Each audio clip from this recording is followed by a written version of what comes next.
तो दोस्तों आज तारीख हो गई है 4 नवंबर की, साथ ही में दिन है शुक्रवार का, वहीं हिंदी तारीख है शुक्ला एकादशी और महीना चल रहा है कार्तिक का। तो आइए बिना देर किए फटाफट से जानते हैं आज की ताज़ा खबरें और मुख्य समाचार। तो ये रही पहली बड़ी खबर। कई राज्य सरकारें लागू कर सकती हैं ऑड इवन। 418 AQI तक पहुंच गया है प्रदूषण का स्तर। इसी कारण ट्रकों के चलने पे लगा दी गई है रोक। वहीं अब 8वीं क्लास तक की पढ़ाई ऑनलाइन होगी। जी हां, पराली जलने और गाड़ियों से हो रहे प्रदूषण की वजह से दिल्ली की हवा एक बार फिर से जहरीली होने लगी है। अभी हाल ही में बीते गुरुवार सुबह एयर क्वालिटी इंडेक्स यानी कि AQI 418 तक पहुंच गया और पूरी दिल्ली घने कोहरे की चपेट में आ गई। दिल्ली के आसपास के हिस्सों का भी कुछ ऐसा ही हाल है। आइए दोस्तों सबसे पहले जानते हैं कि AQI का मतलब क्या होता है। बिल्कुल आसान सी भाषा में समझाने के लिए कहें तो AQI एक ऐसा नंबरों का पैरामीटर है जिसके जरिए ये समझाया जाता है कि किसी भी शहर में या किसी भी जिले में प्रदूषण का जो स्तर है वो कितना है। आमतौर पे AQI के नंबर को 0 से 500 के बीच में रखा जाता है। अभी आपके स्क्रीन पे एक इमेज दिखाई जा रही है। इसके जरिए आप आसानी से समझ सकते हैं कि AQI का नंबर किस तरह से काम करता है। मिसाल के तौर पे अगर AQI का नंबर 0 से 50 के बीच होता है तो इसे सबसे अच्छा माना जाता है, यानी कि ये आंकड़ा जिस जिले या जिस शहर या जिस राज्य के लिए बताया जाएगा वहाँ पे प्रदूषण की मात्रा बहुत ज्यादा कम है। हालांकि जहाँ का AQI 51 से 100 के बीच होता है तो इसे मॉडरेट कहा जाता है, यानी कि लगभग ठीक ठाक है, यानी कि हवा बहुत ज्यादा साफ भी नहीं है तो बहुत ज्यादा खराब भी नहीं है। लेकिन अगर AQI का नंबर 101 से 150 के बीच होता है तो इसे अनहेल्दी माना जाता है, खास करके उस ग्रुप के लिए जो कि सेंसिटिव है, जैसे कोई बुजुर्ग या कोई दिल या अस्थमा की बीमारी से जूझ रहा हो। यानी कि अगर AQI का नंबर 101 से 150 के बीच में है तो ये ज्यादा खतरनाक होता है इन ग्रुप्स के लिए। लेकिन अगर AQI का नंबर 150 को पार कर जाता है और ये रहता है 151 से 200 के बीच तो फिर ये सभी लोगों के लिए अनहेल्दी होता है। ऐसी सिचुएशन में एक्सपर्ट ये सलाह देते हैं कि जब भी घर से बाहर निकलें तो मास्क जरूर पहने। लेकिन दोस्तों अगर AQI का नंबर 201 से 300 के बीच होता है तो ये सभी लोगों के लिए बहुत ज्यादा अनहेल्दी होता है। साथ ही अगर AQI का नंबर 301 से 500 के बीच होता है तो जिस जिले में, जिस शहर में, जिस राज्य में ऐसी स्थिति है वो बहुत ही खतरनाक स्थिति है,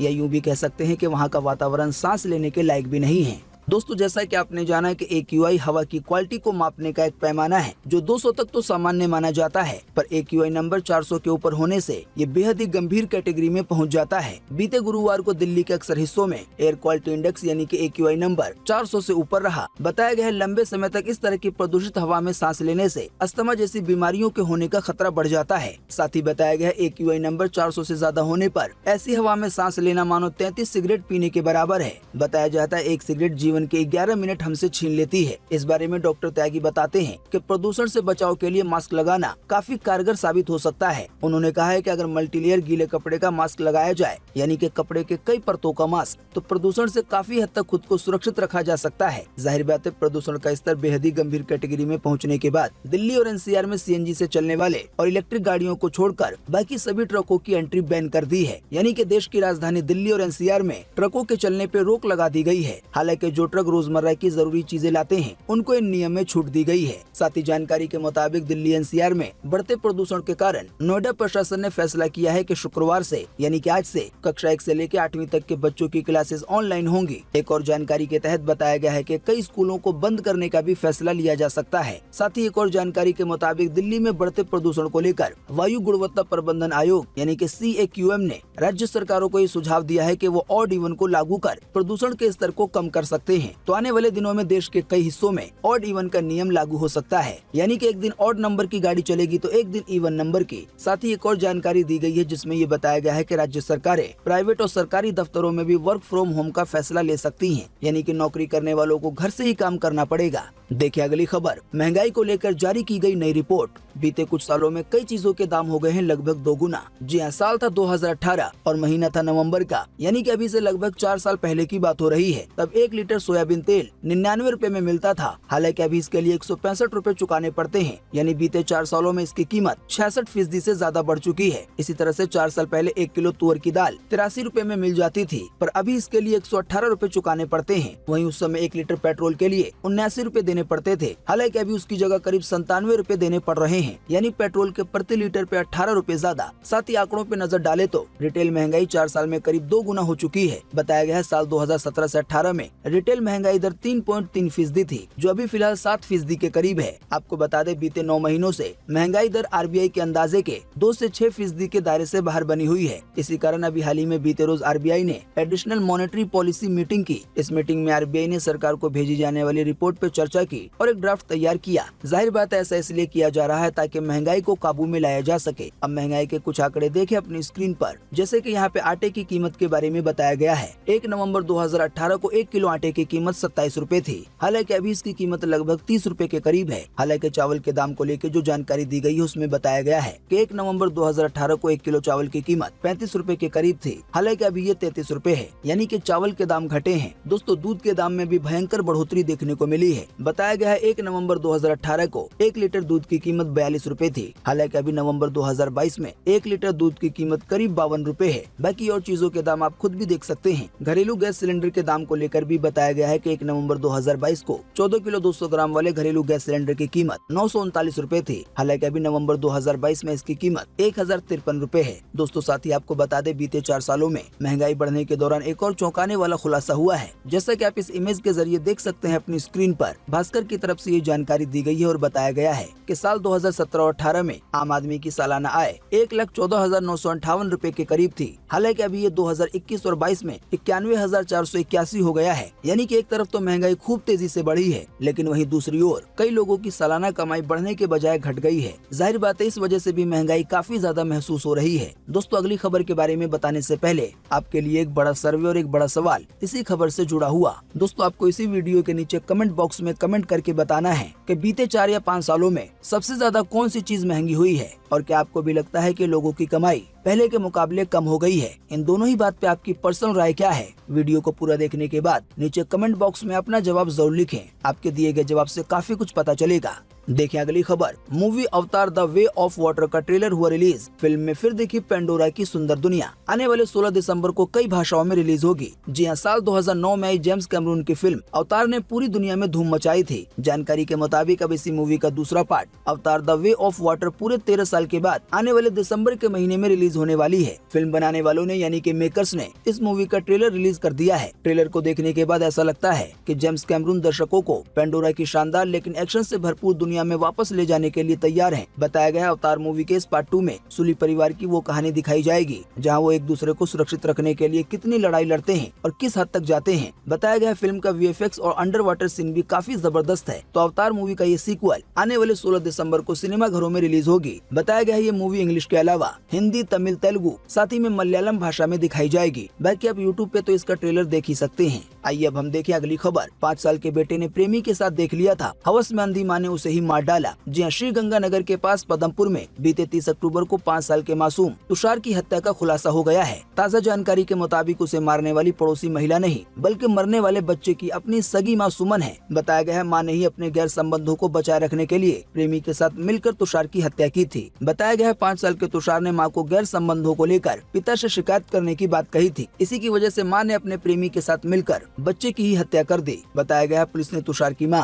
जिसका नाम सुमन है, उसको और उसके प्रेमी सर्वेश को गिरफ्तार कर लिया है। दोनों ने अपना जुर्म भी कबूल कर लिया है। आपको बता दें, पहले तो बच्चे के माता पिता ने पड़ोसी महिला और उसके पति पे बच्चे की हत्या का आरोप लगाया था। उस समय इस मामले को लेकर शहर भर में काफी हंगामा भी हुआ था। इस हत्या को लेकर शहर में काफी धरना प्रदर्शन भी हुए। साथ ही उस समय आरोपियों की गिरफ्तारी की मांग को लेकर पुलिस के साथ आम लोगों की झड़पें भी हुई थी। हालांकि अब तुषार की हत्या के मामले में ये एक बड़ा खुलासा हो गया है। जाहिर बात है जिसने ममता को शर्मसार कर दिया है। देखिए अगली खबर, पाकिस्तान के पूर्व प्रधानमंत्री इमरान खान पर की गई फायरिंग, पैर में लगी गोली, लाहौर के अस्पताल में है भर्ती। डॉक्टर बोले अभी हालत स्थिर है। अब देश भर में समर्थकों ने शुरू कर दिया है प्रदर्शन। जी हां, पाकिस्तान के पूर्व प्रधानमंत्री यानी कि इमरान खान के इस्लामाबाद मार्च में अभी हाल ही में बीते गुरुवार को एक व्यक्ति ने AK-47 से फायरिंग कर दी। फायरिंग में एक व्यक्ति की मौत हो गई है, जबकि इमरान की पार्टी PTI के सांसद फैसल जावेद समेत 13 लोग घायल हो गए हैं। हमले के विरोध में इमरान समर्थकों ने अब देश भर में प्रदर्शन करना शुरू कर दिया है। जानकारी के मुताबिक इमरान खान को लाहौर के शौकत खानम अस्पताल में शिफ्ट किया गया है। उनके डॉक्टर फैसल सुल्तान ने बताया है कि इमरान खान के पैर में टिबिया बोन में गोली लगी है, यानी कि पैर की हड्डी में।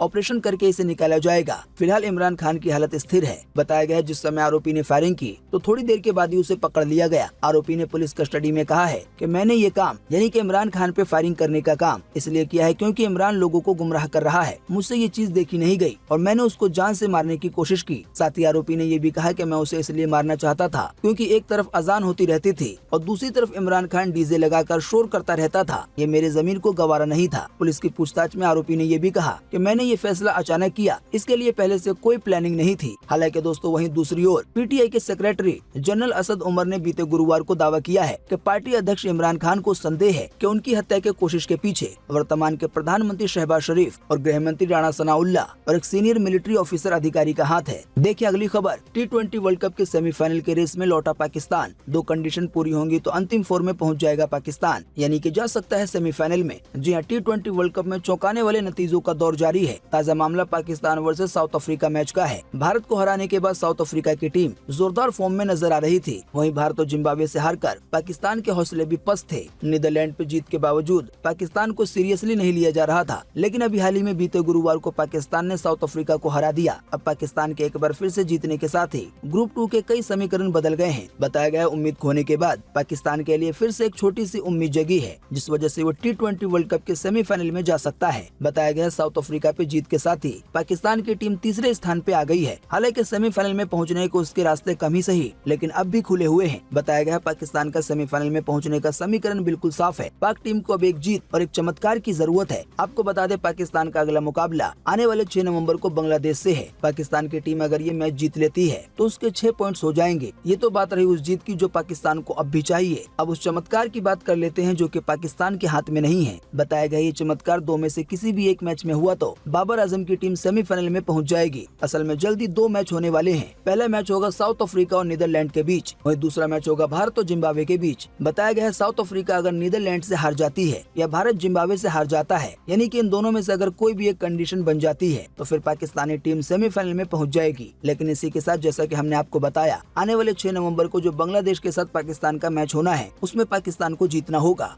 देखिए अगली खबर। डायनासोर की तरह खत्म हो जाएंगे इंसान। सूरज के पीछे छिपा है ग्रहों का हत्यारा एस्ट्रॉइड। इसके पृथ्वी की तरफ आने से वैज्ञानिक है चिंता में। जी हाँ, 1.5 किलोमीटर चौड़ा एस्ट्रॉइड यानी कि उल्का पिंड पृथ्वी की राह में आने को है। बताया गया है ये इतना खतरनाक है कि इसकी टक्कर से धरती पे जीवन खत्म हो सकता है। फिलहाल ये एस्ट्रॉइड यानी कि 1.5 किलोमीटर लंबा पत्थर सूरज के पीछे छिपा हुआ है। बताया गया है पिछले 8 सालों में वैज्ञानिकों के नजर में आया एस्ट्रॉइड में ये सबसे बड़ा और खतरनाक है, इसीलिए इसे प्लेनेट किलर यानी कि ग्रहों का हत्यारा भी कहा जा रहा है। अब इतनी जानकारी जानने के बाद कई लोगों के मनों में ये सवाल आ रहा होगा कि क्या ये एस्ट्रॉइड धरती से टकराने वाला है। तो इसका जवाब देते हुए स्कॉट शेपर्ड ने कहा है कि इसके पृथ्वी से टकराने का खतरा अगली सदी तक बना रहेगा। लेकिन साथ ही में शेपर्ड खुद कहते हैं कि कई ग्रहों का गुरुत्वाकर्षण खेल को बिगाड़ सकता है, यानी कि ग्रेविटी। आसान सी भाषा में कहें तो अगर किसी ग्रह की ग्रेविटी डिस्टर्ब हो जाती है तो पूरा खेल बिगड़ सकता है। ऐसा होने की वजह से एस्ट्रॉइड का रास्ता बदल जाएगा। ऐसे में लंबे समय के लिए सुरक्षा की गारंटी नहीं दी जा सकती। आने वाले सदी से पहले ही पृथ्वी से टकराने की संभावना बन सकती है।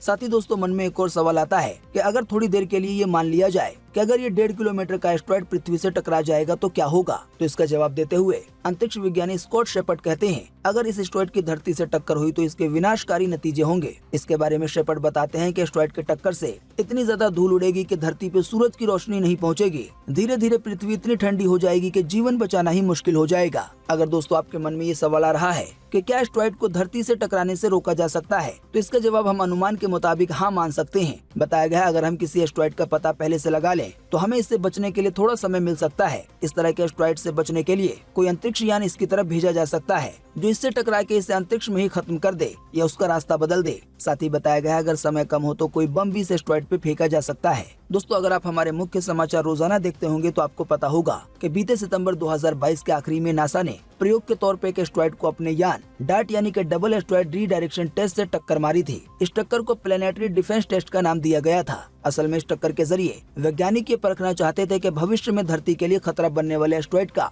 जो रास्ता है वो किस तरह से बदला जा सकता है। टक्कर होने के बाद भी हमने आपको जानकारी दी थी कि नासा की तरफ से किया गया ये प्रयोग काफी सफल रहा था। हालांकि पूरी तरह से सफल होने की जानकारी आने वाले कुछ महीनों के बाद आएगी। असल में कुछ महीने तक नासा के वैज्ञानिक ये देख रहे हैं कि नासा के यान ने जिस एस्ट्रॉइड को टक्कर मारी है उसके रास्ते में बदलाव आया है या नहीं। अनुमान तो यही है कि बदलाव आया है, लेकिन कुछ महीनों के बाद ये पक्का हो जाएगा। फिलहाल एस्ट्रॉइड के मूवमेंट पे नजर रखी जा रही है। देखिए अगली खबर। सिद्धार्थ और कियारा आडवाणी चंडीगढ़ में लेंगे 7 फेरे। द ओबरॉय सुख विला रिसोर्ट में हो सकती है दोनों की शादी। जी हां, बॉलीवुड एक्टर सिद्धार्थ मल्होत्रा और कियारा आडवाणी अक्सर अपनी रिलेशनशिप की वजह से सुर्खियों में रहते हैं। मीडिया रिपोर्ट्स के मुताबिक दोनों जल्दी शादी करने वाले हैं। इसी बीच अब शादी को लेकर एक और नया अपडेट सामने आया है। कहा जा रहा है कि दोनों शादी के लिए चंडीगढ़ में लोकेशन देख रहे हैं और ऐसा अनुमान है कि दोनों की शादी द ओबरॉय सुख विला रिसोर्ट में हो सकती है। देखिए अगली खबर, नहीं बदला खरीदारी का तरीका। किराना सामान की खरीदारी के लिए 86% लोगों की अभी भी पहली पसंद है पड़ोस की दुकान। जी हाँ, ऑनलाइन शॉपिंग के इस दौर में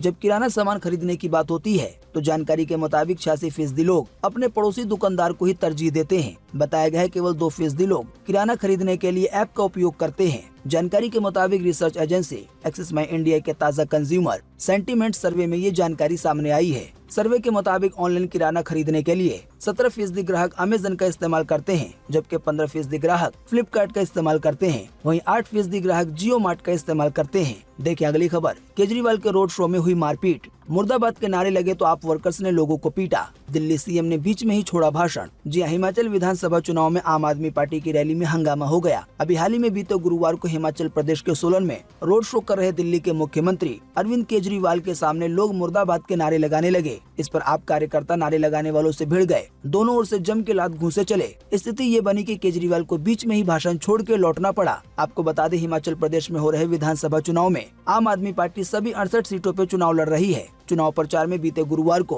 पहली बार अरविंद केजरीवाल पहुंचे थे। वो सोलन सीट से उम्मीदवार अंजू राठौर के लिए रोड शो कर रहे थे, तभी हंगामा हो गया। आप नहीं जानते हैं तो आपको बता दें, हिमाचल प्रदेश में आने वाले 12 नवंबर को वोटिंग होगी। देखें अगली खबर, ट्विटर के आधे एम्प्लॉइज की होगी छटनी। एलन मस्क करीब 3700 कर्मचारियों को करेंगे बाहर। आज सुना सकते हैं ये बड़ा फैसला। जी हाँ, ट्विटर के नए बॉस यानी कि एलन मस्क कंपनी के लगभग आधे एम्प्लॉय की छटनी कर सकते हैं, यानी कि आधे लोगों को काम पे से हटा सकते हैं। न्यूज एजेंसी ब्लूमबर्ग ने इसे लेकर एक रिपोर्ट पब्लिश की है। रिपोर्ट के मुताबिक एलन मस्क आज शुक्रवार को अपने फैसले के बारे में वहां पे नौकरी करने वालों को सूचित कर सकते हैं। साथ ही बताया गया है Elon Musk work from anywhere policy को भी वापस लेकर सभी कर्मचारियों को ऑफिस में आने को कहेंगे, यानी कि अभी जो लोग वर्क फ्रॉम होम कर रहे हैं उन्हें भी ऑफिस पे बुलाया जाएगा। जानकारी के मुताबिक ट्विटर कंपनी में अभी करीब 7500 एम्प्लॉइज हैं। इनमें करीब 3700 की नौकरी जा सकती है। देखिए अगली खबर, आज 4 नवंबर 2022 को पूरे देश में ही रहेगा मौसम का हाल। मौसम विभाग ने जारी किया है मौसम का पूर्वानुमान। जी हाँ, मौसम विभाग के अनुसार अगले 24 घंटे के दौरान यानी कि आज 4 नवंबर को तमिलनाडु के कुछ स्थानों पर